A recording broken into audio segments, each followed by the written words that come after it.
এদিকে তাকান, গুরুত্বপূর্ণ একটা তথ্য এখানে আছে।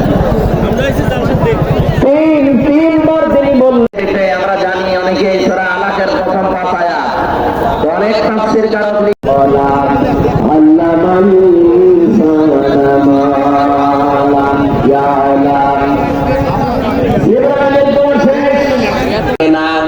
আজ বাংলাদেশে যারা সত্যি রক্তের সম্পর্ক, যারা আত্মীয়তার সম্পর্ক ঠিক রাখে, আপনি তাদেরকে দেখবেন এই মানুষগুলো ভয় ভীতির ঊর্ধ্বে উঠে গেছে। এদের ভেতরে কোনো ভয় নেই। নবীজিকে 2 নম্বরে হযরতে খাদিজা বলেছিলেন, তাহমিলুল কাল্লা, আপনি ভয় পাবেন না, আপনি তো মানুষের বোঝা বহন করেন, দুঃখের বোঝা, কষ্টের বোঝা, ঋণের বোঝা, আপনি এগুলো বহন করে দেন। এই দেশে যারা মানুষের বোঝাগুলো কাঁধে নিয়ে কষ্ট সহ্য করে নিজে কিন্তু অন্যকে বুঝতে দেয় না, আপনি দেখবেন তাদের ভেতর থেকে আল্লাহ বিভিন্ন ভয় দূর করে দিয়েছে। আর যারা মানুষকে বোঝা আরো দিয়ে গেল, কষ্টের বোঝা, দুঃখের বোঝা, ঋণের বোঝা, তাদের ভেতরে কত রকমের ভয় আমার আল্লাহ চাপিয়ে দিয়েছে। কথা বলেন ঠিক কিনা? এত ভয় তাদের ভেতরে আল্লাহ ঢুকিয়েছে যে খাবার খাবে সে সময় ভয়তে পায়নি, এমনকি 5 মিনিট সময় দিয়েছে, তাও জনগণ তাকে দিতে চাইনি, তাড়াতাড়ি ভাগেন, ভয়তে তাড়াতাড়ি ভেগে গেছে। আমরা যদি আজ দুঃখের বোঝাগুলো দিয়ে না যেতাম, এই যে 2732 জন মানুষ মারা গেল, 2780 জনের উপরে এখন বিভিন্ন অঙ্গ প্রত্যঙ্গ হারিয়ে হাসপাতালে কাতরায়। এরা পরিবারের জন্য, সমাজের জন্য, দেশের জন্য বিশাল বোঝা। এই বোঝাটা যিনি দিয়ে গেলেন, আপনি না দিলেও পারতেন। আপনি যদি আগেই বলতেন ঠিক আছে আমি ছেড়ে দিলাম, তাহলে এই বোঝাগুলো বাংলাদেশে হয় না। কথা বলেন ঠিক কিনা? নিজে তো চলে গেলেন, এই বোঝাগুলো দিয়ে গেলেন কোন কারণে? কত কোটি কোটি টাকা ঋণের বোঝা দিয়ে গেলেন। এই দেশে বিভিন্ন জিনিসের দাম কমা দূরের কথা আরো বাড়তেছে, কারণ এই শয়তানদের ঋণের বোঝার কারণে। একজন বেগম পাড়া বানিয়েছে, সাহেব পাড়া বানিয়েছে, এক দরবেশী 36,000 কোটি টাকা মারি কাটি করেছে। বাকি যেগুলো দরবেশ না ধরবেশ, ওরা যে কি করেছে আল্লাহ জানে, আর ওরা জানে। এখানে দেশটা আবার দাঁড়াবে। আমার মনে হয় খুব তাড়াতাড়ি যারা দায়িত্বে আছেন, বাইরে যত টাকা এই শয়তানরা পাঠিয়েছে, টাকাগুলো আবার তাড়াতাড়ি ফেরত নিয়ে আসেন। কিভাবে করা লাগবে আপনারা জানেন, করেন, এই দেশটা আবার দাঁড়িয়ে যাবে ইনশাআল্লাহ।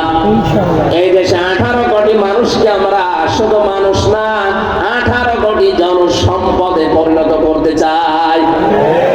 কয়েকদিন আগে এক পাইলট আমারে বলছিল, ওই দিন আমি মৌলভীবাজার যাচ্ছিলাম, বিভিন্ন রকমের জিনিস যখন দেখতে দেখতে যাচ্ছিলাম হেলিকপ্টারে, উনি আমারে বলছে, হুজুর এই যে এই ফ্যাক্টরি গুলো, এগুলো যদি কায়েম করা হতো, এদেশে 36 লাখ যুবক এখন বেকার, এদের কর্মসংস্থান গুলো তৈরি হলে দেশটা তো দাঁড়িয়ে যেত। কিন্তু এই জালেমেরা টাকা পয়সা গুলো সব পাচার করে এই দেশটাকে ফোকলা বানিয়ে ফেলেছে। আরে ভাই, আপনি বাইরে পাচার করে কি করলেন, এখন তো ভোগও করতে পারেন না। আমি কয়েকদিন আগে মালয়েশিয়া গিয়েছিলাম, সাহেব পাড়া বানিয়েছে, শয়তানরা থাকতে পারে না, হোটেলে থাকে। যে হোটেলে উঠলাম, দেখে 2 শয়তান বসে আছে। কি এখানে? বলছো হুজুর আমরা আগে পালিয়েছি। কেন সাহেব পাড়ায় থাকবেন না? ওখানে থেকে মার খাবো। এদেশেও বাংলার জনগণ আছে, ওই ঘর তালা লাগানো, যদি জানে যে এখানে আমি আছি, পিটি আমার ভক্ত বানিয়ে ফেলবে। এমনিতে ভয়গুলো আল্লাহ ঢুকিয়ে দেয়নি, কারণ আপনি মানুষকে বোঝা দিয়ে গিয়েছেন এই দেশে। এই কথা বলেন না কেন? আমরা যেন আগামীতে এই দেশে কারো উপরে বোঝা দিয়ে না দেই। অনেক মানুষ এখনই বোঝা দেওয়া আরম্ভ করে দিয়েছে। একজনের কাছে চাঁদা চাইলে তার উপরে এটা বোঝা না। আজকে একজন দিয়েছে, আগে দিতাম 500 টাকা, এখন ধরছে 700 টাকা। কিছু কিছু মানুষ এত চালাক, বলছে কি 12:30টার সময় আমি চাঁদা চাইলাম নারায়ণগঞ্জের বন্দরে, এই গোয়েন্দারা টের পেল কি করে? আরে ভাই, 12:30টা, আমি রিমান্ডে থেকে ওদের মেশিন দেখেছি। এটা যেহেতু ওপেন বলা, তারপরও ঠিক না, আমি হাসতে করে বলছি, মুখ সরিয়ে। আপনি 12:30টায় চাঁদা চাইতে চান, মনে করছেন কেউ জানে না? কি মেশিন নিয়ে বসে আছেন জানেন? আমি পায়খানার ভেতরে বসে কি করেন তা ওরা দেখতে পায়। গোয়েন্দারা নগদ অর্পণে রেখেছে দেশটা, শুধু দেখতে চাচ্ছে কে কি করে। আগস্টের 5 তারিখের পরে অনেকে যা আরম্ভ করেছে, আপনি নিজের পায়ে নিজে কোড়াল মারছেন। ওরা কিন্তু দেখতেছে আসলে কে কেমন দেশটাকে ভালোবাসে, জনগণকে ভালোবাসে। ওদের বোঝা আমার মনে হয় বিরাই হয়ে গেছে। আপনারা যা করছেন একটা মাসলুম দলের উপরে, আর একটা মাসলুম দল, এই 17 দল বাদ দিয়ে 14 দল বাদ দিয়ে যা ছিল এই দেশে সব মাসলুম। সুতরাং এই মাসলুম দলটাকে ডোবানোর জন্য অনেকেই কিন্তু উঠে পড়ে লেগেছে। কেউ কেউ আলেমের বিরুদ্ধে লিখেছে, কেউ এই দলের বিরুদ্ধে লিখেছে। এই জন্য আপনাকে আমরা আহ্বান জানাই, যারা দায়িত্বে আছেন এই ক্যান্সার গুলোকে বাদ দিয়ে দেন। এই আয়াতের ভেতরে আমরা যেগুলো পড়েছিলাম, এখানে বাংলাদেশের কিছু মানুষের চরিত্রের মিল আছে। ওই জামানায় নবীজি কোরআন প্রচার আরম্ভ করলে ওলীদ বিন মুগিরা নবীজিকে 5টা নাম দিয়েছিল তার সভাসদ বর্গের কাছে। কয়টা? বলেন বলেন। 1 নম্বরে নবীকে সেই লোকটা বলেছে জাদুকর, 2 নম্বরে বলেছে কবি, 3 নম্বরে বলেছে পাগল, 4 নম্বরে বলেছে গণক, 5 নম্বরে একেবারে সর্বনিকৃষ্ট বলেছে মুহাম্মদ মিথ্যাবাদী। বলেন নাউজুবিল্লাহ।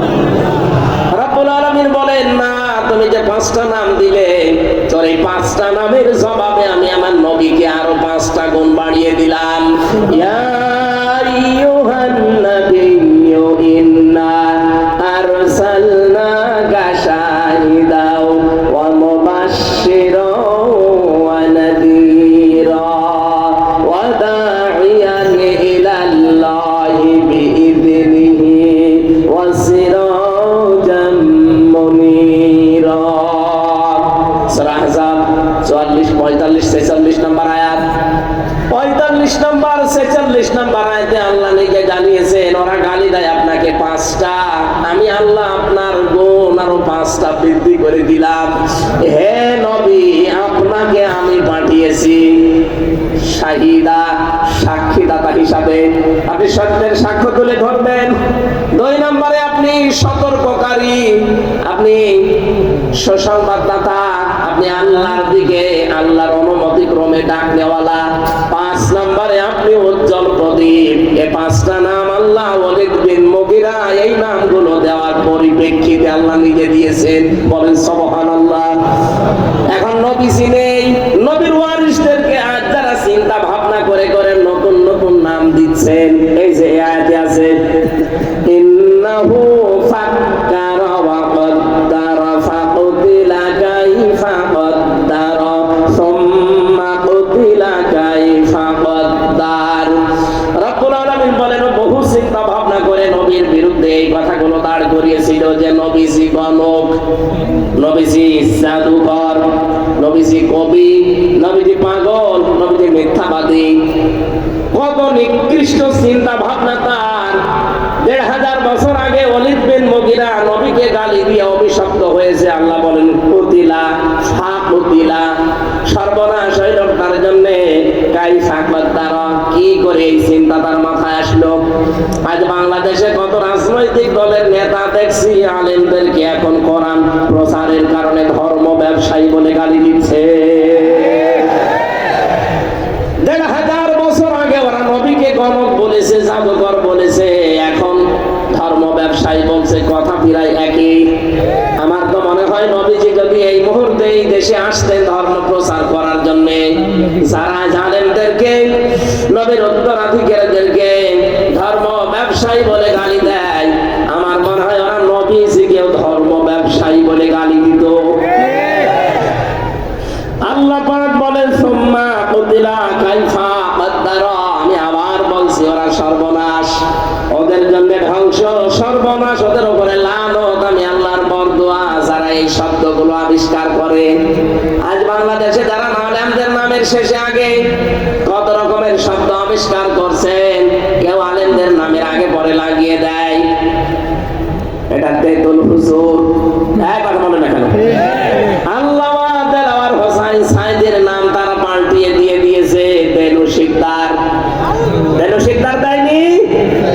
শহীদ আব্দুল কাদের মোল্লা তার নামও পরিবর্তন করে দিয়েছে কসাই কাদের। আসল নামে বিচার করলে আপনি তাকে পেতেন না, কারণ সেই সময় সে ছাত্র ইউনিয়ন করত। আপনি তার নাম পাল্টিয়ে বিচার করে এমন জায়গায় পাঠিয়ে দিলেন, আল্লাহ যেন তাকে শাহাদাতের মর্যাদা নসিব করেন, বলেন আমিন। কয়েকদিন আমি আগে ফরিদপুরের ওই জায়গায় গিয়েছিলাম, সদরপুর থানা, শহীদ আব্দুল কাদের মোল্লা রহমতুল্লাহ আলাইহি, এলাকার মানুষগুলো এখনো পর্যন্ত তার নাম নিয়ে কান্নাকাটি করে। আর আপনার মনের ভেতরে কি একটু কিছু আসলো না? নামগুলো পরিবর্তন করে করে আপনি এই কঠিন সিদ্ধান্ত নিয়ে ফেললেন।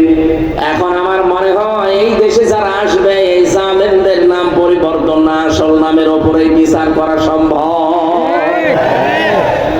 এরা যদি একজন মানুষ হত্যার দায়ে তাকে হত্যা করে ফেলতে পারে, আপনি তো মানুষ মেরেছেন 2732 জন, 275টা মার্ডার মামলা অলরেডি হয়ে গেছে আপনার নামে।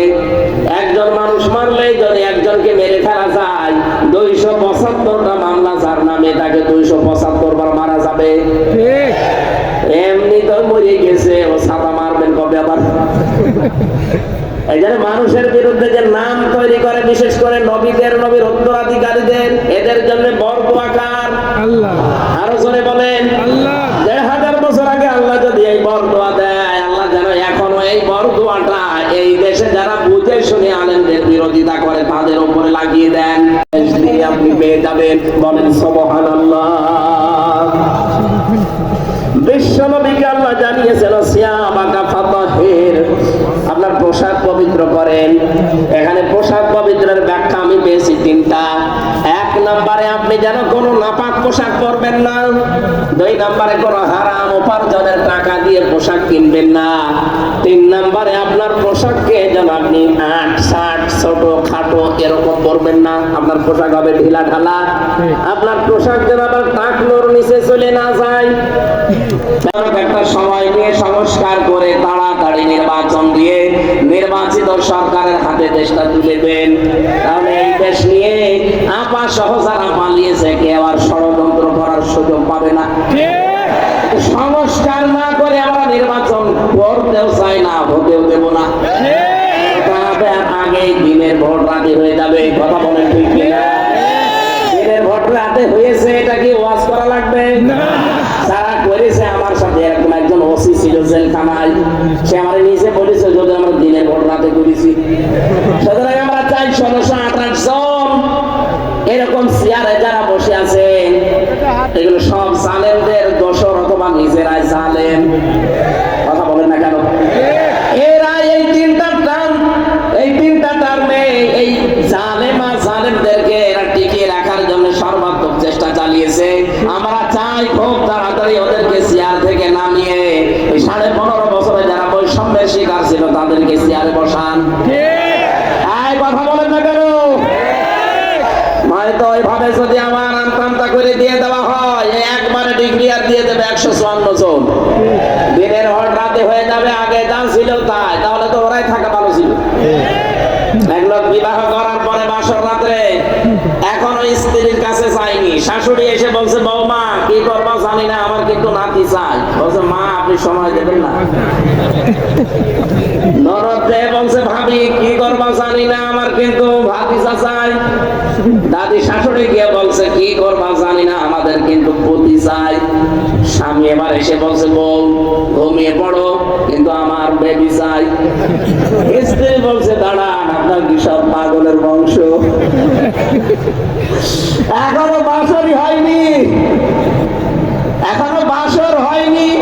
এরপরে এর ভেতরে আপনার মা এসে চায় নাতি, আপনার দাদি এসে চায় পতি, আপনার বোন এসে চায় ভাতিজা, আর আপনি এসে চাচ্ছেন বেবি। আমি কেবল ডাউনলোড করে নিয়ে আসবো, সময় দেবেন না। আগে অন্তত বাসর হোক, অন্তত 10 মাস 10 দিন সময় দেন, তারপরে যে যা চেয়েছেন সবগুলোই দেব, কিন্তু আমার 1টা বছর সময় দেওয়া লাগবে। কথা বলেন ঠিক কিনা? আরে ভাই, যারা দায়িত্ব নিয়েছে এরা তো একটাও রাজনীতিবিদ না, সব ব্যবসায়ী, এক একজন এক এক দিকের। আপনি 1টা বছরও সময় দিলেন না, বেবি ডাক শুনবেন কি করে? এখানে আমরা কাঙ্ক্ষিত মানের সময় দিতে চাই, সম্মানজনক সময় নিয়ে তারা খুব তাড়াতাড়ি সংস্কার করে এদেশে এমন জায়গায় নিয়ে যাক যেন আমার ভোট আমি দেবো, যাকে খুশি তাকে দেব। কথা বলেন আমার ভাইরা, বিশ্বনবী মুহাম্মদুর রাসূলুল্লাহ আল্লাহ রাব্বুল আলামিন তাকে ডাক দিয়ে বললেন, হে নবী, আপনি আমার কাছে এই দোয়াটা করেন যে আমি রাষ্ট্রীয় ক্ষমতা চাই। আজ যারা এই দেশে এই কথা আহ্বান জানায় আপনাদেরকে যে আমরা রাষ্ট্রীয় ক্ষমতায় যেতে চাই, কারণ আমরা এই কোরআনে কারীমকে প্রতিষ্ঠা করতে চাই, ওদের মনের ভেতরে যদি দুনিয়ার কোনো কামনা বাসনা থাকে, আপনি মাস্ট বি তার পেছনে থাকবেন না। এই কথা বুঝতেছেন? কারণ এই মানুষগুলো অলরেডি শপথ নেওয়ার সময় আল্লাহকে কথা জানিয়েই দিয়েছে, ইন্না সালাতি ওয়া নুসুকি ওয়া মাহইয়ায়া ওয়া মামাতি লিল্লাহি রাব্বিল আলামিন। আমার নামাজ, আমার কুরবানি, আমার বেঁচে থাকা, আমার মরে যাওয়া, আমি সব আল্লাহকে দিয়ে দিয়েছি। সুতরাং এই শপথ যারা পাঠ করে, এই মানুষগুলো নিজের জন্য অন্তত কিছু করবে না। যদি করে, সে মুনাফিক হয়ে কিয়ামতে উঠবে। কারণ সে আল্লাহর কাছে অঙ্গীকার দিয়েছে। কথা বলেন না কেন? যারা অঙ্গীকারাবদ্ধ হয়েছে, আপনি মাস্ট বি তাদের পেছনে থাকবেন। কারণ ওই মানুষগুলো তার জীবন মরণ, নামাজ